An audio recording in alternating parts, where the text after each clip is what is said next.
Hey, welcome to this new section.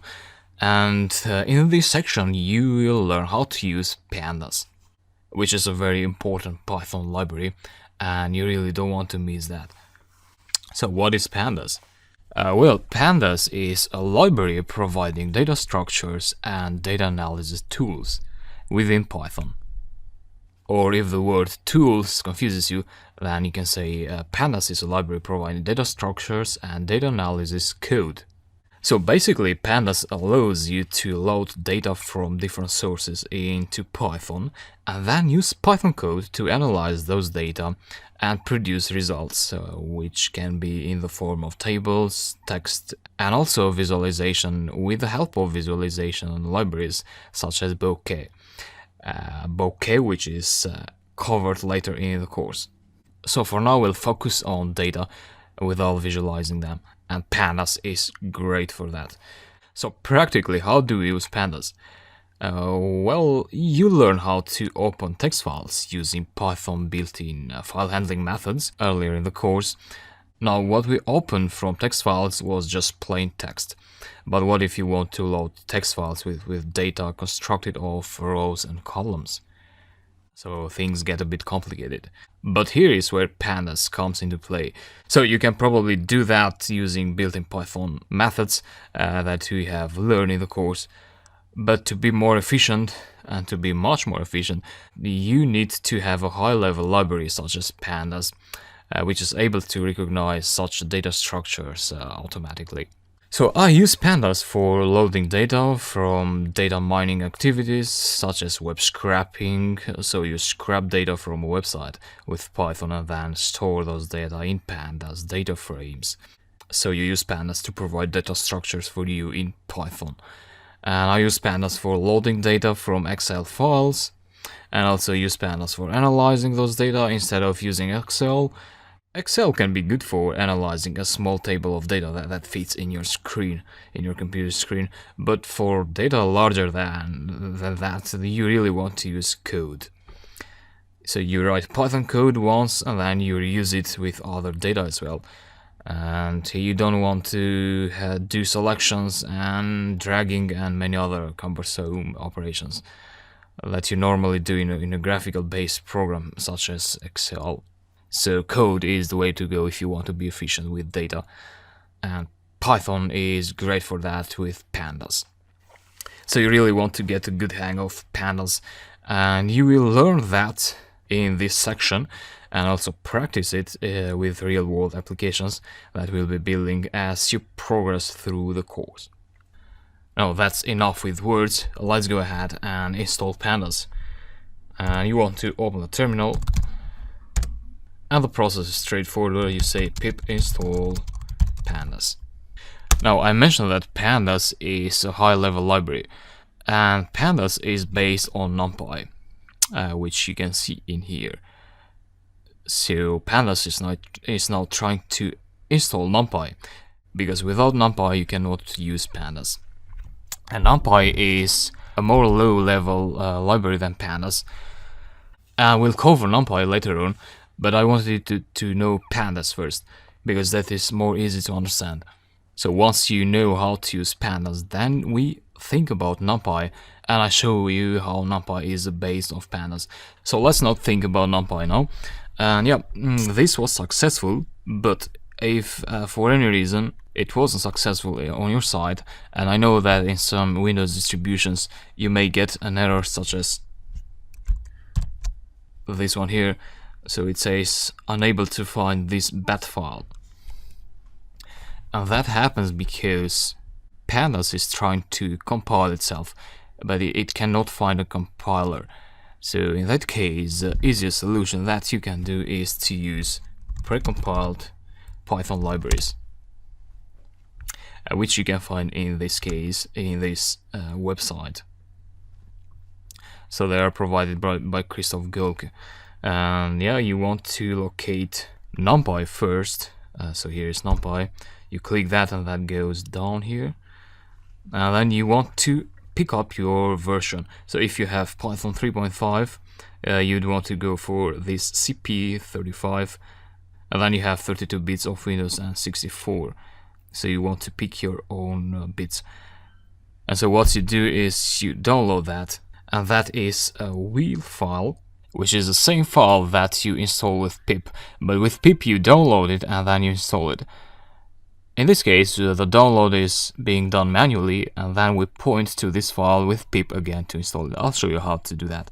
And yeah, once that file is downloaded successfully, I've put it in here in my C drive, CPP, and then you want to either cd to that directory, and then use pip install, and then start typing the name of that file, and tab to get the complete file name. And yeah, now you should press enter, and that will install NumPy for you. Once you're done with NumPy, then you go ahead and get pandas as well.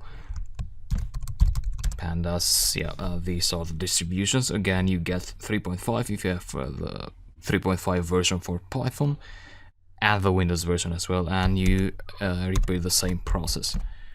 And yeah, I hope that is clear. Once you install pandas, then you can simply go ahead, import it, and if there's no error, then you're good to go. So that was about an introduction to pandas and how to install it. Let's go ahead and dive into some code now in the next lectures. See you. Great. Again, pandas is a library that provides data structures and data analysis tools in Python. So in this lecture, you'll see what I mean with data structures and data analysis. So you'll see the main pandas object, which is a structure that contains the data. And you'll see that how we get data from this structure and analyze them. So I'll open a simple command line, and for now we'll use iPython, which is great for data analysis and working with data. But even better is the Jupyter Notebook. And Jupyter Notebook is like a Python shell. It's actually a combination of a Python shell and a Python editor, and it's a browser-based tool where you can write Python code, and it's very efficient, so it really boosts your productivity. But for this lecture, I want to start with simple things, so one step at a time, and I'll introduce you to pandas using iPython only. And then in the next lecture, I'll show you how to set up a Jupyter Notebook, previously known as the iPython Notebook. So you'll set up Jupyter, and I'll show you how to work with Jupyter. So for now, let's go ahead and use the plain iPython console. Import pandas. And yeah, normally the first thing you do is you want to import some data, let's say from a CSV file or from a text file, or even an Excel file or JSON or other formats, which we'll be covering later. But there are also other ways to create a pandas data structure. And now the first thing you should know is that this data structure that I'm talking about is called a data frame. So that's a spatial object that will hold the data. And you can create one. You can store a data frame in a variable, let's say df1, pandas data frame. So I'm creating a data frame manually, passing values manually via Python. Normally you want to use other files, like I mentioned. So data frame, and now think of the data frame as a table. So you may want to pass a list of lists, where each list will be a row of that table. So let's pass some data there, 2, 4, 6, and 10, 20, 30. You execute that, and that was successful because you didn't get an error. df1, and here is the data frame. So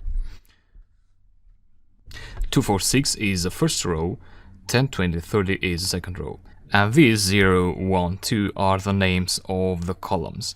And these are referred as indexes. So 0, 1 here are indexes for the rows, and these here are the column names. The beauty of pandas is that you can also have your own column names, if you like.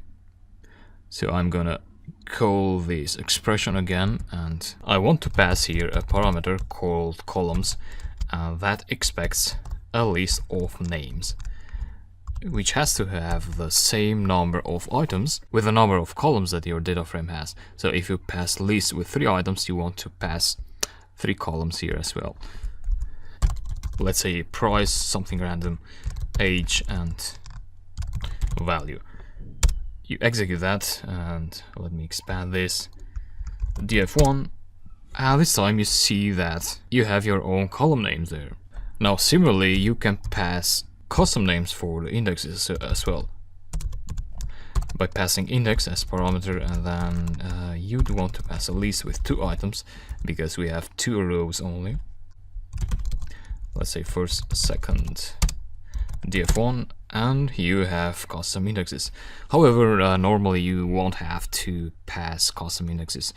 Data normally have a defined number of columns, but the rows, you may have hundreds and thousands of rows or millions there. So you really don't want to mess up with index names. However, the feature is just that, in special cases.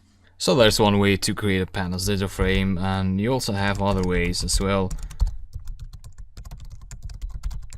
which are not very common to use, but I just wanted to know that they are there. So again, you pass a list here, and then what you could do is you could pass 2 dictionaries inside that list. So you can see the similarity. Here we used a list of lists.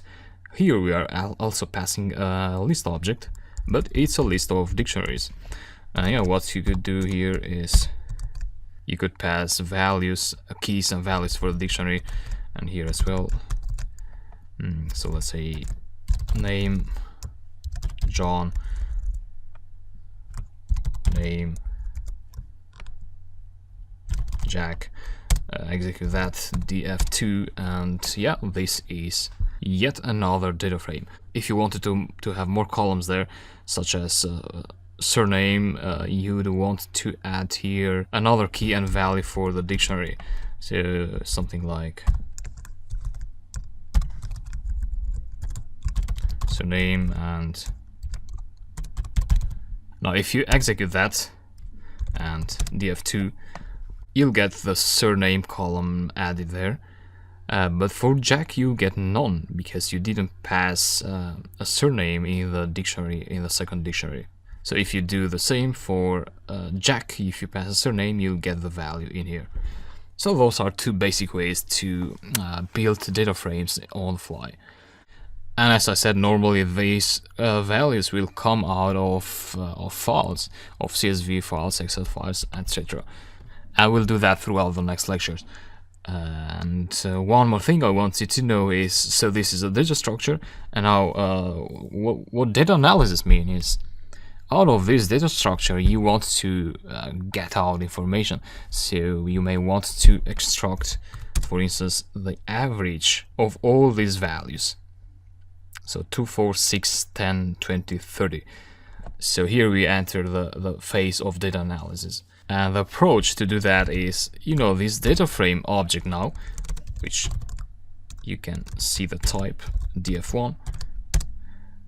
So it's a data frame of pandas. Now this data frame object has methods attached to it. If you do dir, and yeah, you see that it has quite a lot of methods that you can apply to it. Let's locate the mean method there. Here is mean. So what you could do is you point to df1 and then mean and brackets, and you get the mean of all the columns. And if you want the mean of the entire data frame, you could apply again the mean method after that. So what this does is it applies the mean method over this series here. So this type is a pandas series object. Series have more or less the same methods that you can apply to a data frame. So df1 and df1.price, and you get the series of the price column. So that is also, if you check the type, that is also a pandas series. So a data frame is made of series. And of course you can apply the mean method to price as well. And similarly you can apply other methods as well that are available there. So max, and you get the maximum value. And yeah, that's about the introduction to pandas. In the next lecture you will learn about Jupyter. It's very pleasant to work with Jupyter, so don't miss that. And then we'll go ahead and open data frames, create data frames out of files. So I'll see you later. Well, in this lecture I'll show you how to set up the Jupyter notebook, or Jupyter for short, and also how to use it. So far you've worked both with a Python or an iPython interactive shell, but also you've worked with an editor such as Atom. Sometimes you may have the need for a hybrid between an interactive shell and an editor, when you want to test things out, but you also want to save your blocks of code that you're writing. Because an interactive shell is great for testing things quickly, but you can save the code, and the editor is good for saving the code, but it's not great for testing things. But I can tell you that such a hybrid tool exists, and that is called Jupyter Notebook. And that is an amazing tool that will boost your productivity. And Jupyter is especially good when you're working with data, as it's a great environment to explore data, and you'll see its usefulness in just a bit. Of course, you still want to use editors such as Atom when you're working with multiple Python scripts that interact with each other. That's the case of web application, for example. When you're developing web applications, you'll have to deal with multiple Python scripts and also HTML files, CSS, and other files as well. We'll build a web application later in the course, and you'll see how Atom is good for that. But for data, use Jupyter. So Jupyter, let's see how to install it. Well, you can go to the installation, so install, and you can go through these instructions. But instead of going through this, I would advise you actually to use your command line to install Jupyter, and typing pip install Jupyter. So that will download Jupyter and it will install it in your system. And then to start a Jupyter session, a good practice is to go to a folder, let's say test3, and here you can open a command prompt, and then you type Jupyter notebook, and that will open a Jupyter session in the browser. So the Jupyter notebook is actually a browser notebook. The reason I opened the Jupyter notebook in the command line was that at least on Windows, when you do shift and then right click on a folder, your command prompt is opened in the current folder, so in this one here. And then when you create a notebook file now, every file will be saved in this directory here. Alternatively, you can open your command prompt everywhere you want, and then you can cd to the folder where you want to save your Jupyter notebooks. Alright, now we don't have anything here, so what you can do is create a notebook. And we install Jupyter as a Python library, so under notebooks we have Python 3 available. So the kernel will be Python 3. If you have associated other languages here, you'll see them under here, under notebooks. So this is an empty notebook. And this is the name of the notebook, and you can change this to, let's say, testing. Press OK. And if you go to the folder, you'll see that a file with testing name and iPython notebook extension was created. So that is created automatically every time you type something here, you do some changes or something. Now let me show you how you can work with the iPython notebook. So you can consider every cell, this is a cell, and you can consider every cell as a line in a normal Python shell. But here in this shell you can actually write multiple lines of code. Let's say print 1, and then if you don't want to execute this right away, you can press enter. So with enter you enter a new line in the cell, and then print 2, and so on. And if you want to execute the cell now, you can press Ctrl enter, and you get the output. Now if you want to create a new cell, Alt enter would do that. And here you can write another block of code. With enter you go to the next line and so on. And if you want to go to the next cell right away, so before we pressed Control Enter, now you can press Shift Enter and you go to the next cell automatically. And with Shift Enter you also execute the cell where you were working on. You can create new cells with Alt Enter, and you can delete them by pressing first you press Escape and then you press DD 2 times. DD again. So it's quite flexible. Something you should notice is that we have two modes basically. We have the command mode. So when you are in the command mode, you see a gray rectangle around the cell.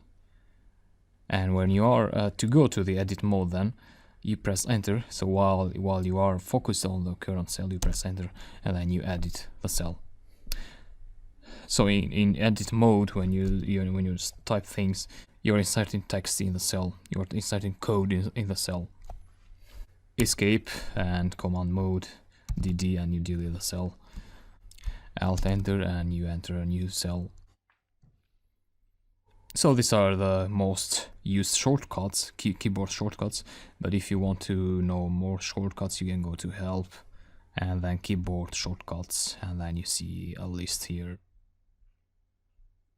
But these are good to get started. When you're done with this, you can just close a tab, and you can also close the directory tree here. So notice that Jupyter actually opens in a localhost session. And if you want to open again your notebook, so you can go here again and go to open command window here and Jupyter notebook. And here is the file. And it's just as we left it. Now, a Jupyter notebook is best used for doing explorations, and especially data explorations. So if you're working, let's say, with data analysis or data visualizations, the Jupyter notebook is perfect to use. You can use the Jupyter notebook, for example, to load a table of data in the session. And for that, you'd use pandas. So you import the library, you press enter, or shift enter to go to the next cell, and you press enter again to write something. So let's say df equals to pandas.read csv, and I have a csv file somewhere in my system.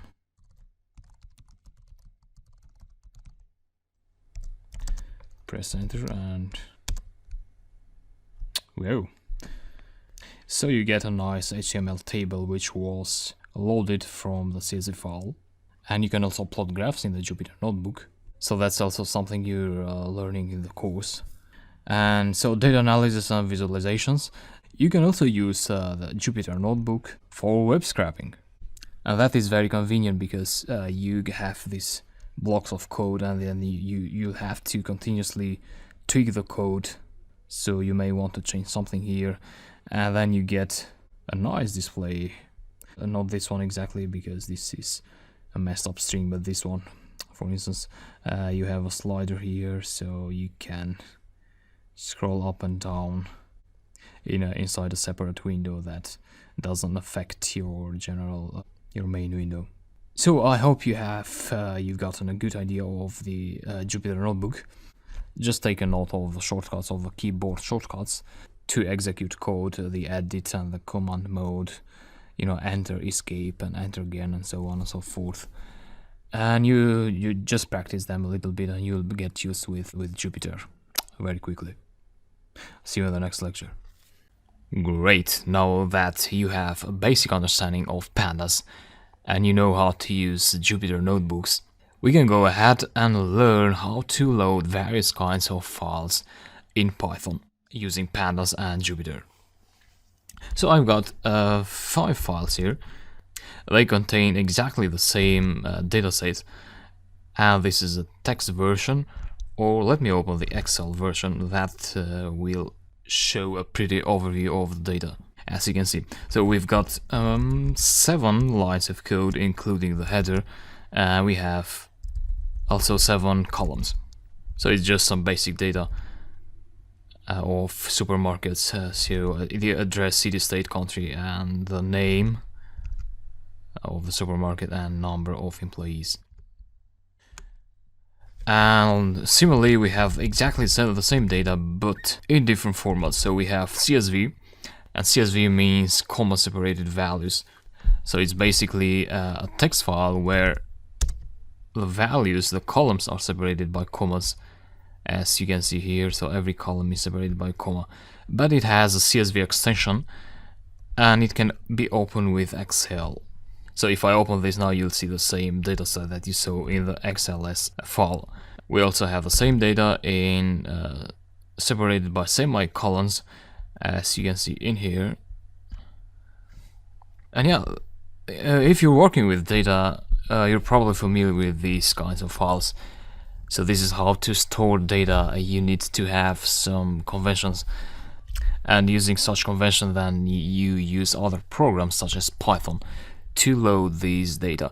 So when you load a CSV file, Python knows that the values will be separated by commas, and it knows how to separate them. It knows how to extract values. So we'll open all these one by one. We also have a JSON file, which is yet another format to store data, and looks like a Python dictionary actually. So we'll learn how to convert them to a pandas data frame as well. So all these will be converted to pandas data frames. Yeah, I'll go ahead and start Jupyter Notebook. Here are my files. I'll go ahead and create a new Jupyter Notebook for Python 3. Before I go ahead and load those files in Python, there's a trick I do usually. I import OS and then os.list there, and Alt Enter, execute that. You go to the next line, and what you get is you get a list of files and folders as well, of file names that you have in the current directory. So now I don't have to switch to my folder to look at the names. I have everything in here. Now I can go ahead and import pandas. And let's start loading these files one by one. Let's say df1, so data frame 1, and that would be equal to pandas.read CSV. And then you have to pass the name of the file that you want to open, supermarkets.csv, and just enter. And maybe you want to print that out, so df there. And we got an error. Let's see why. It says supermarkets does not exist. Yeah, I forgot an R here, just there, and this time it worked. So dd to delete that cell. And yeah, what we got here is, so we loaded the data frame first and then we printed that out, so that we got this table, nice table in there. That's how easy it is to load data from CSV file. Now if you see this, this is in bold, this first row there, and that's a special row, so that's the header of your data frame. And Python pandas was able to automatically recognize the header from your file. So this method, the readCSV method, has a header parameter, and that is set to true by default. But if you want, you can set it to none. And that's how you tell Python that my data don't have a header. So what Python will do is it will treat your first row of your file as a simple row. So it will just dump it amongst the other rows. And what it will do, it will create a default header for your data frame with numbers. So I'm going to remove this and leave it as it was. Notice that we also have an ID column there, which if you want, you can use it as an index for your data. So if you want to use ID as an index instead of letting Python define your index, what you do is you apply the setIndex method to your data frame, and then you say ID there, execute, and what Python will do, it will search for the column with name ID and it will set it as an index. df.1 shape if you want to know the shape of your data frame. So you get 6, 7, meaning that you got 6 rows and 7 columns, including the ID column. And yeah, that's how you load CSV files. Now let's go ahead and load df2 pandas. What's next? Well, next is JSON.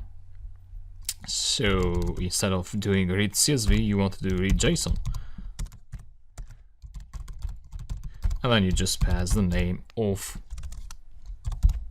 your JSON file, including the extension, of course. I executed that, I forgot to print that out. So this is a JSON file, and similarly, if you want, you can set the index to ID and execute again.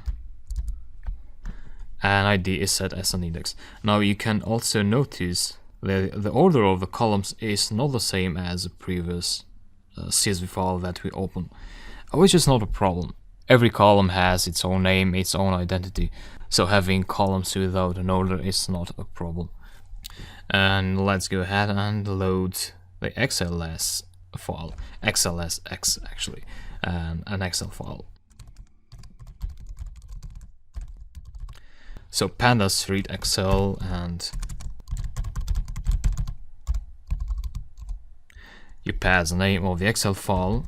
And normally you should also pass another parameter here for Excel files, because you know Excel files might have multiple sheets inside them. So you want to specify the sheet name, which starts from 0, so you need to pass the index actually. If you want the first sheet, you want to pass 0. If you want a second sheet, you want to pass 1, and so on. So I'll pass 0 there. I had only one sheet in the Excel file. df3 execute, and yeah, we were able to successfully read the Excel file as well. Yeah, let's move on with the txt file. So it's a supermarkets separated by commas. So it's a data structure separated by commas. For that, so for txt file separated by commas, again you use read CSV.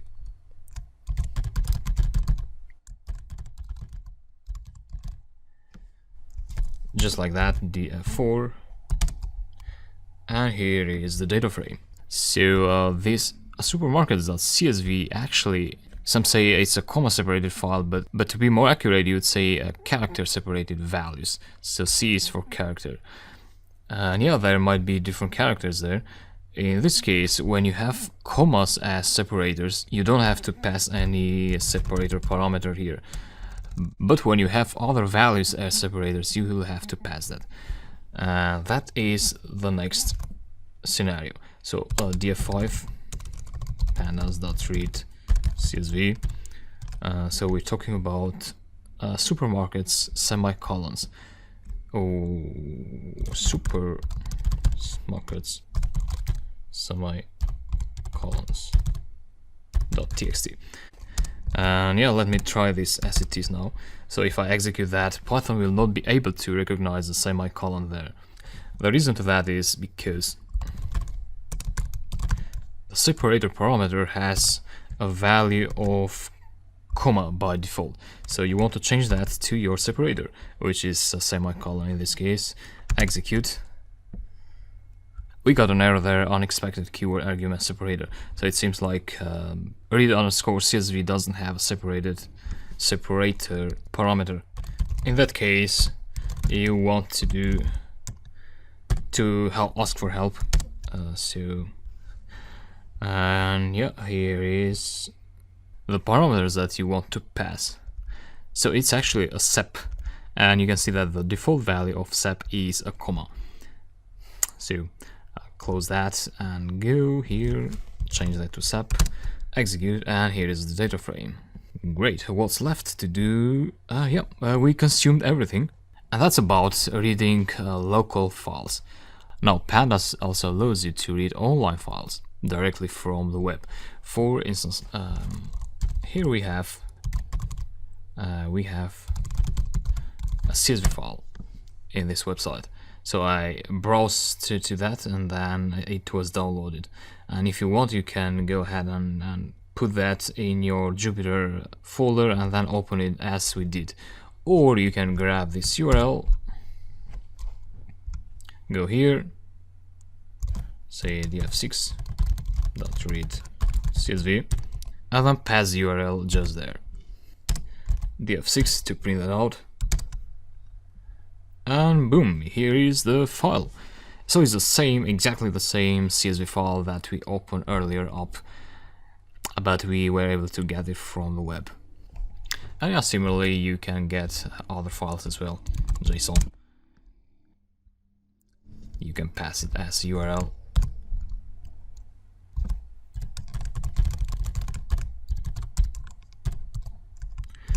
Just there, and print that out.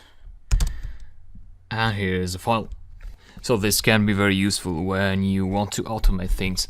Let's say you have some data from a website, from a data provider. Or maybe you have multiple files and you want to write a loop in Python that accesses these URLs, and then it gets the data, and also you then analyze the data and so on. So yeah, that's about loading the data in Python via pandas and using Jupyter. So I believe you find this very easy. And yeah, we'll move on and do some data analysis in the next lectures. So I'll see you there. Alright, now that you know how to load data in Python via pandas, and you know how to do that using different data sources, as you saw CSV, JSON, text files, and Excel, and now you want to understand how and learn how to manipulate these data frames. And by manipulation, what I mean is deleting rows and columns from your data frame and adding new rows and columns, and also modifying existing rows and columns. So that's what you're going to learn throughout these lectures.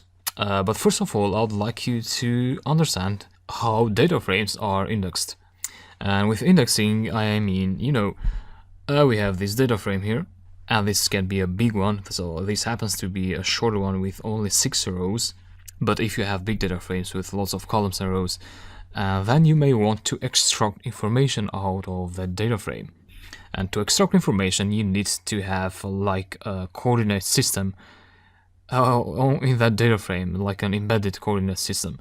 So that if you want to access, let's say, from here and 15 to, and then maybe this other portion, so these 2 rows here, this portion in here, you want to know how to do that. So that's what you're going to learn now, how data frames are indexed and how you can slice them.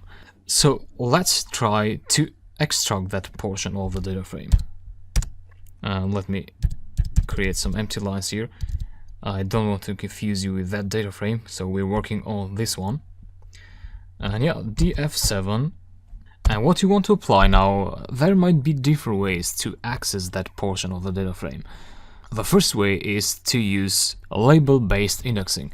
The other way is to use position-based indexing. So your data frame has column labels and index labels. So these 1, 0, 1, 2, 3, 4, 5 are index labels, and these are column labels.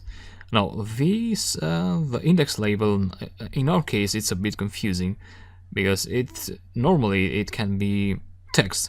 Such as, let's say in our data frame, the address is a unique column which you can use as an identifier.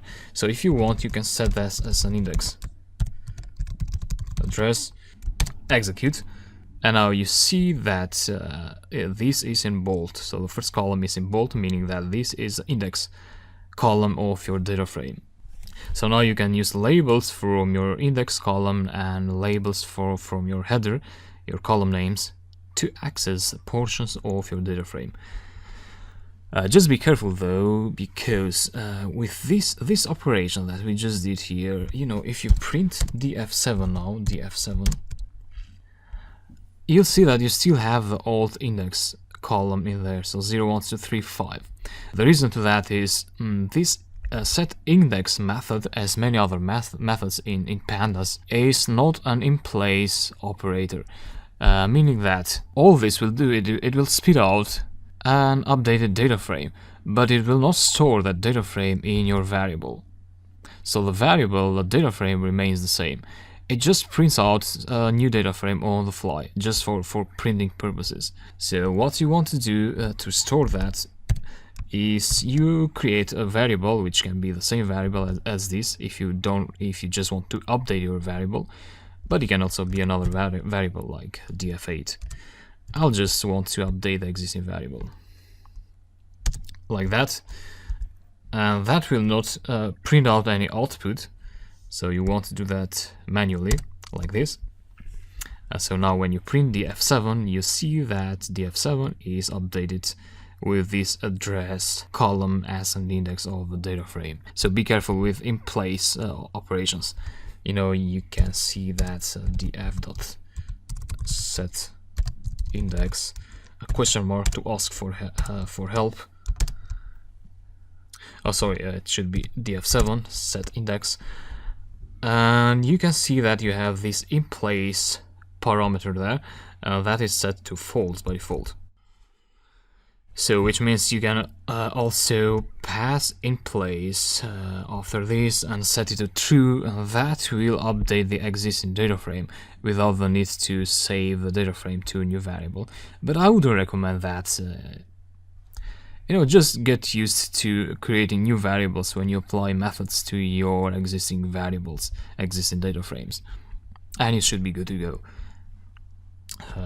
Delete that, and yeah, let's get back to our original purpose now, which was to slice this portion of the data frame. I will first do it using label indexing. With label indexing, you want to use a lock in there, so the lock method. And then you pass square brackets in there, and then that gets two elements. And the first element could be a range of the index column.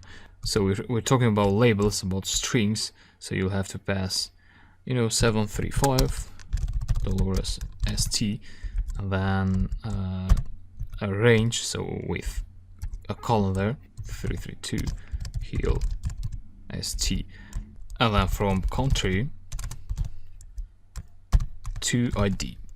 Execute that, and yeah, this is our portion. So when you use labels, you're including the first label that you pass there and the last one as well. So everything between those, and like here, country and employees is included as well, but ID also. And of course, similarly, almost similarly, you can access you know, single cells from your data frame, just like that. So the intersection between this index label and this column name is USA, which should be this one here. If you want all the USAs, then you just pass everything there and you get everything here. Which of course, if you want, you can convert it to a list. So a simple list using the Python built-in function, which is list. And that's about label-based indexing. Now, this is not the common way to extract data from the data frame. More common could be to access data based on indexing, not based on labels. So to do that, you do df7, and instead of lock, you do ilock. That again expects two items. So the first would be the range of your indexes.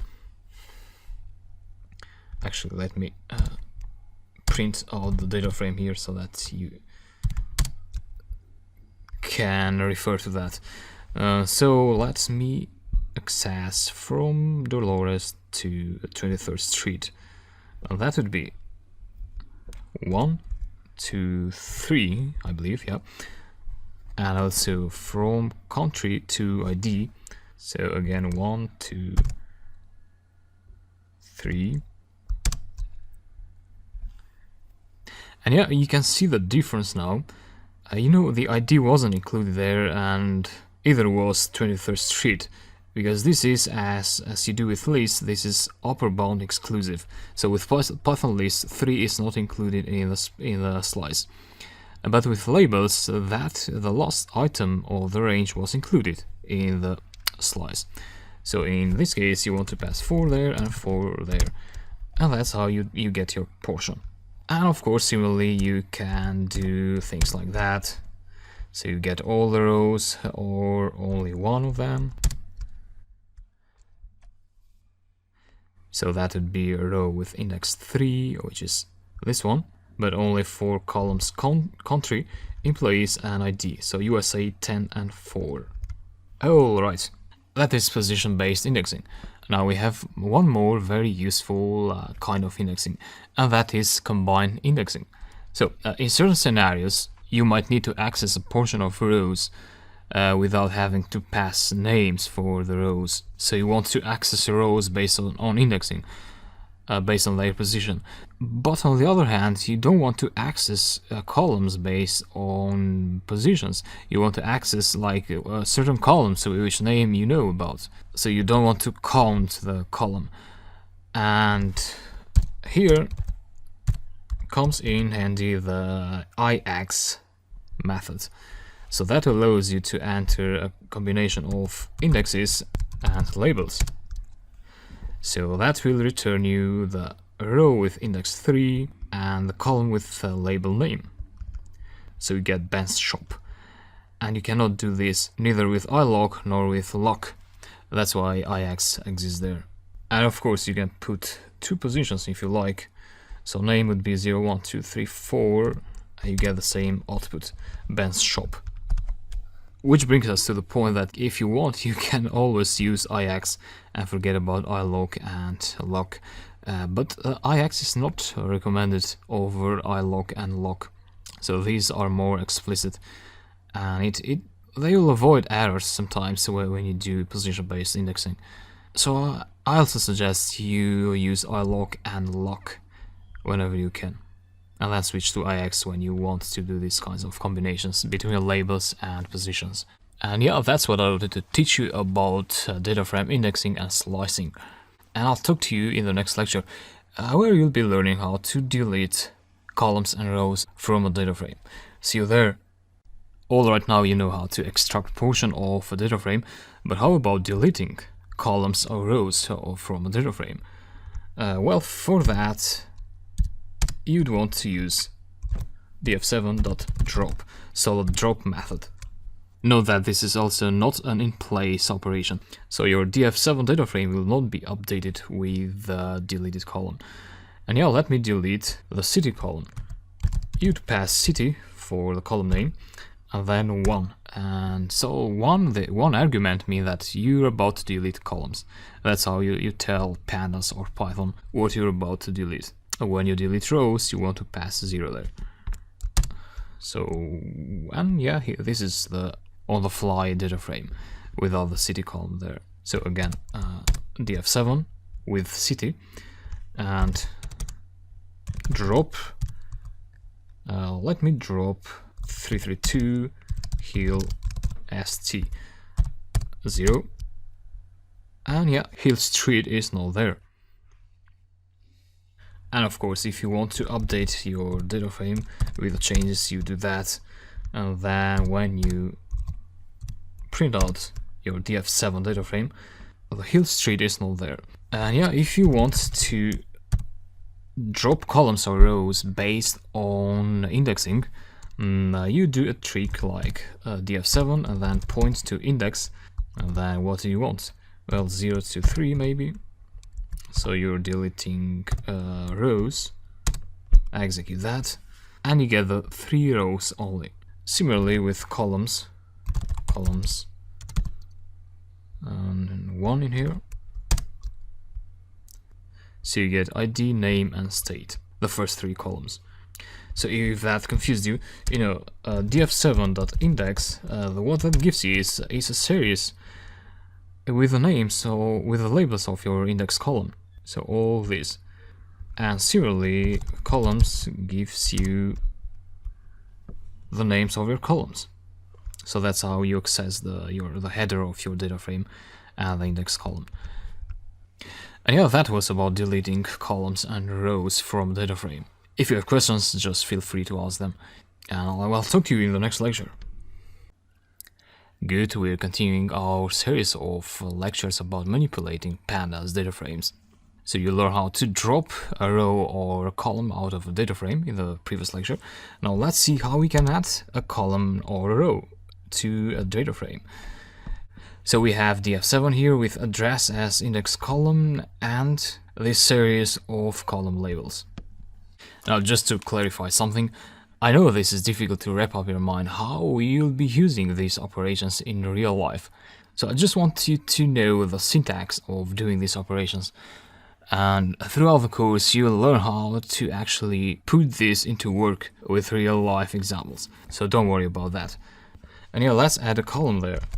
To do that, you'd want to say df and in square brackets, you pass the name of the new column. Let's say continent. That would be equal to, now you would have to pass a list of values that you want to populate that column with.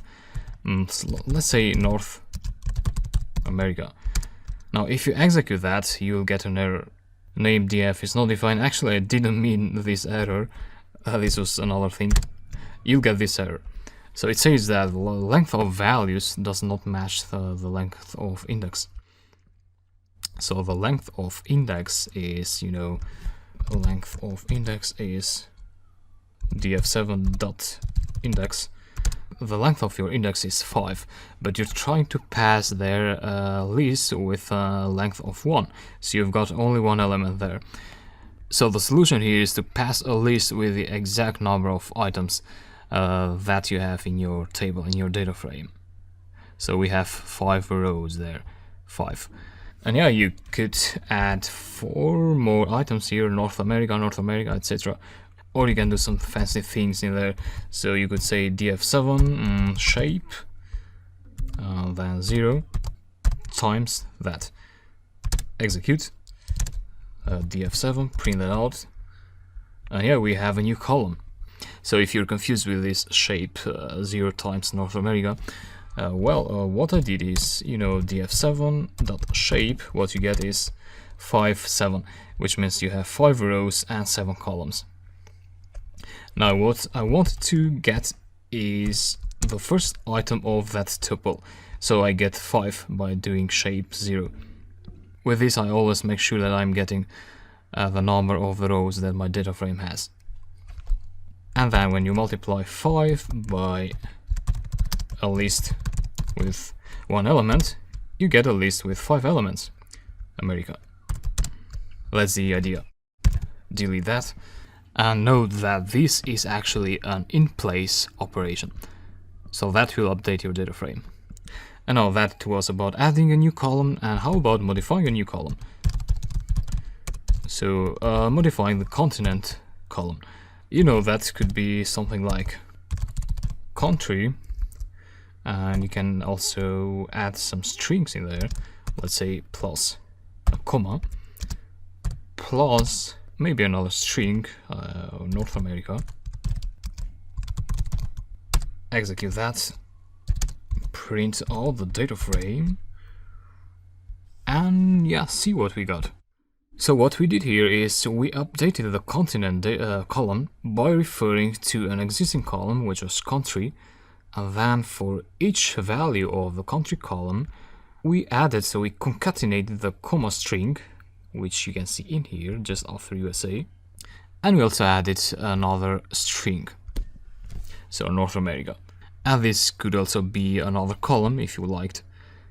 So if you passed here, let's say employees, you'd get 8 instead of the first North America, and then 15 and so on. So that's how you update a column. Now, how about adding a new row? Well, this can be a bit tricky, but still understandable. What you could do here, because there's no easy method to pass a row to a data frame, what you could do is you could say df7t, so I'm creating a new variable, that would be equal to df7.t. So t actually is a method that what it does, it transposes your data frame. And with transposition, I mean, df7, if you check your new data frame, what you get is this. So your rows have become columns, and your columns have become rows. So spend a few seconds looking at this. Yeah. And what we can do now is, we can use the same syntax, df7 t, and then add a new column in there. So for the name of the column, you'll have to pass an address. Well, let's say my address. Now that would be equal again to a list. And you want the list to reflect this order. So city first, let's say my city, country, my country, and 10 for employees, and 7 for ID, my shop for the shop name, my state, and my continent. Execute that, and df7t. If you look at this now, you'll see that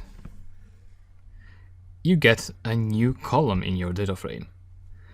And now what you do so to complete the trick is, let me say df7 equals to df7 underscore t dot t. So df7 now will have the new row added at the end. So let me wrap this up. Again, what I did is I transposed the original data frame, df7, and then I added a column there. And now if I transpose the data frame back again to its original position, this column that I added will be converted to a row. And that does the trick. And similarly, you can modify a row if you like. So in that case, you don't point to my address, but you'd point to an existing column with an existing address name. For instance, this one, if I pass it here, and execute that, and that, and you'll see that the values of this row with this address name have been updated now, as you can see in here. And that closes this lecture as well. And yeah, I'll see you later. And yeah, let's close this section on pandas by looking at a real-world example. And in this example, what we're going to do is we're going to grab the address of each of these rows that we have in the data frame. We're going to convert it to a latitude and longitude coordinates. So geographic coordinates in other words. Now, addresses, they define a unique point on the Earth. So if you pass this address to some service, let's say you throw it on Google Maps, and Google Maps will point you, so it will generate a marker that will tell you where this point is located. Now, on the background, that marker actually has a pair of latitude and longitude coordinates. And every point on Earth has this pair of coordinates. And if you follow the section on building web maps with volume in the course, then you know what these latitudes and longitudes, how they come in handy when you build applications such as web maps or other maps. Now, the process to convert from addresses to coordinates is called geocoding. And if you want to convert from latitude and longitude to addresses, that is called the reverse geocoding. In this lecture, we're going to be looking at geocoding. So basically what we're going to do is we'll add here a column to the data frame, actually two columns, one for latitude and one for longitude, for each of the rows. Now, pandas cannot do that directly, so you need the help of another library that is called GeoPy. And you can install GeoPy with pip. So pip install and GeoPy, and just wait a while. Oh, great. And then, before going ahead and applying the geocoder to my data frame values, I'd like to actually convert a single address, an address string with geocoder. Something you should be aware of is that to use GeoPy, actually to use the geocoder, which is, if you say import GeoPy, and if you say GeoPy, like that, you'll see that you have a geocoder module among them, which is this one here. So geocoders actually. And for the geocoders to work, you need an internet connection, because what geocoders will do, it will get your address and then it will send that to an online service that has all these addresses in a database, and then for your address it will calculate the corresponding latitude and longitude values. So you need an internet connection. And yeah, what you normally do is, you want to import from geopy.geocoders import. Actually, there are a few geocoders there, but we will use Nominatum, which is a tool of OpenStreetMaps. And then what you do is, you create a Nominatum variable object. So you store that object in a variable, and that would be equal to the Nominatum class. So like that. And once you have that object, then you point to the geocode method of the Nominatum object, and you pass an address as a string in there. Let's say 3995 23rd, then maybe the city and the zip code 94114. And if you execute that, you'll get a location data type there. So all this, and what that includes is, it includes the address that you pass there, so this one, and it has also added the United States of America, so the country in here, and you also get the latitude and longitude. And this one here, just ignore that. It's just a response from the geocoder, so it doesn't mean much. Now, sometimes though, it's rare, but sometimes you may get a non-object. So for instance, if you pass this address, which probably is not a real address, I'm not sure about that, I don't know, but if you say San Francisco, CA 94119, if you execute that, nothing will happen. And actually you can see that if you store this in a variable and then print n, this will say that it's a non-object, so it doesn't have anything inside. So yeah, be aware of these scenarios as well. And yeah, we had our working address, this one here. Let's store that in this variable. And once you have that, to extract the latitude and the longitude, you apply a latitude for the latitude value and a longitude for longitude, and that should do it, because n, type n is a special object. It's called a location object of GeoPy, so you need to apply those methods. And yeah, that's how you convert an address string to a location, or to latitude and longitude values. But how about converting an entire column of a data frame into latitude and longitude? So we've got this data frame, df equals to pandas.read CSV, so super.csv, and this should be an underscore. And let me import pandas first and print out the data frame. So this is our new data frame. Actually, this is the old one that we've been using. We have 6 addresses there, 6 rows with an address, a city and state and country. Now the geocode method, more or less, it accepts this kind of format. So it expects from you the road name in here, and then the city, and the zip code in here, and the country. So what we can do is we need to construct such a column in our data frame first. And yeah, you can either create a new column or you can add it to an existing one. So let's say I'll edit the address, the existing address column. So that would be equal to df address So this value in here plus, well, I'll need a comma in there. So a comma and maybe a space, and plus df city. So a comma between address and city, and then another comma, and then plus df state again, and yeah, yet another comma, like that, plus again df, and lastly country. That should do it, df. And yeah, we've got a complete address column in there. Great.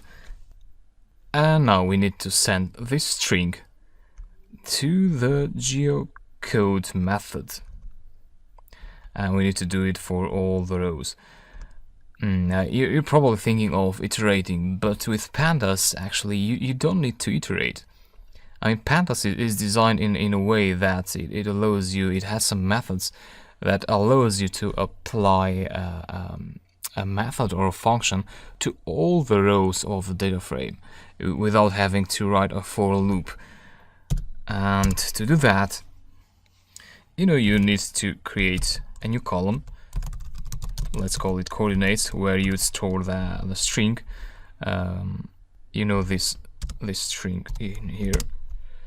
So this actually it's not a string, it's a location object, but you can store it in your data frame.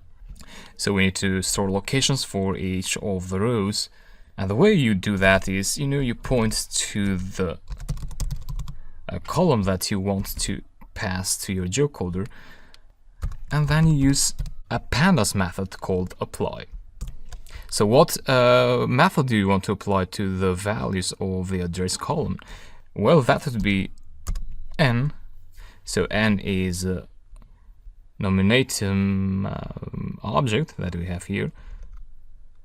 Oh, sorry, it's nom. Sorry. So that would be nom.geocode. And so the same as this one. So nom.geocode. But in this case, you don't pass brackets there, because the apply method will do it for you. So just like that, and then you print out the data frame in there and see what you get.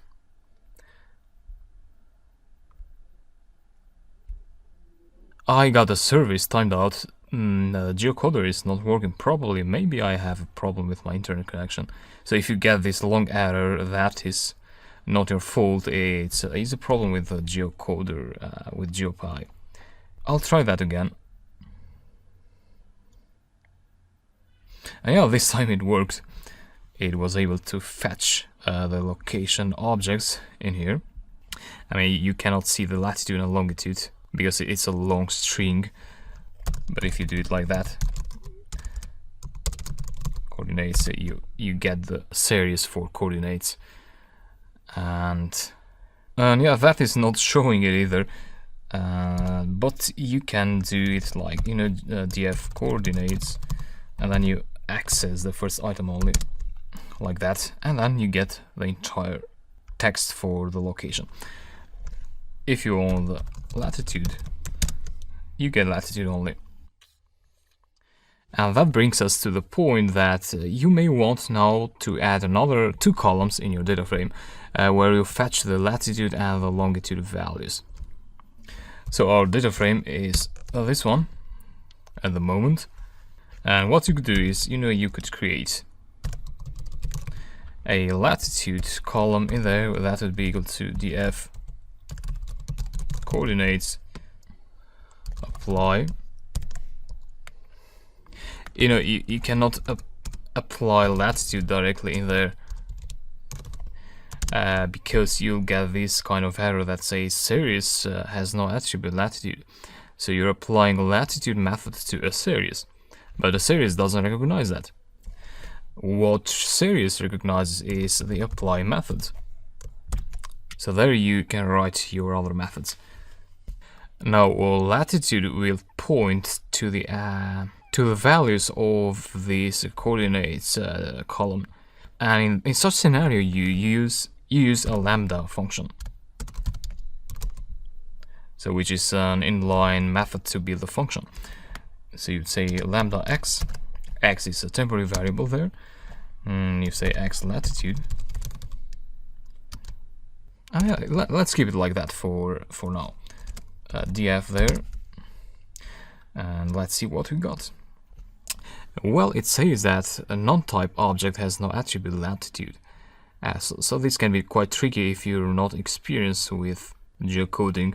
Yeah, the reason we get this is that we have a non-row value in there among our rows, and the non-row, which is not a location data type, does not have a latitude method. Because you know what we did here is we're storing all these values, so it's like a loop. We are storing all these values in the temporary x variable, and then for each of these value we apply the latitude. So what Python will do is it will go through the first row and it will apply the latitude methods to the first row, and it will store it in the latitude column. And then it goes to the second value, but in this value latitude is not existing for none, so you get an error. To do that, you could apply a conditional, an inline if conditional.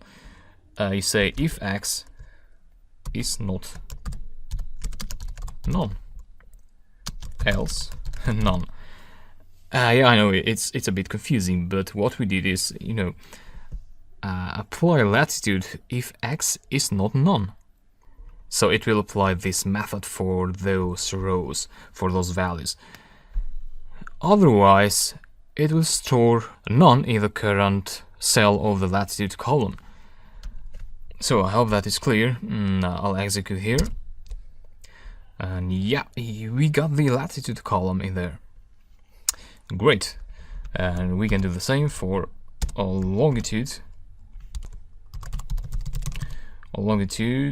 And here as well. Yeah, that was quick. And yeah, that's it. You have a latitude and longitude column in your data frame. So please have a second look at what I wrote in here. And if there is something that doesn't make sense, just drop a question and I'll be happy to answer you. So yeah, we have quite a lot of flexibility working with data frames. I hope you enjoy this, and I'll talk to you in the next lectures. See you.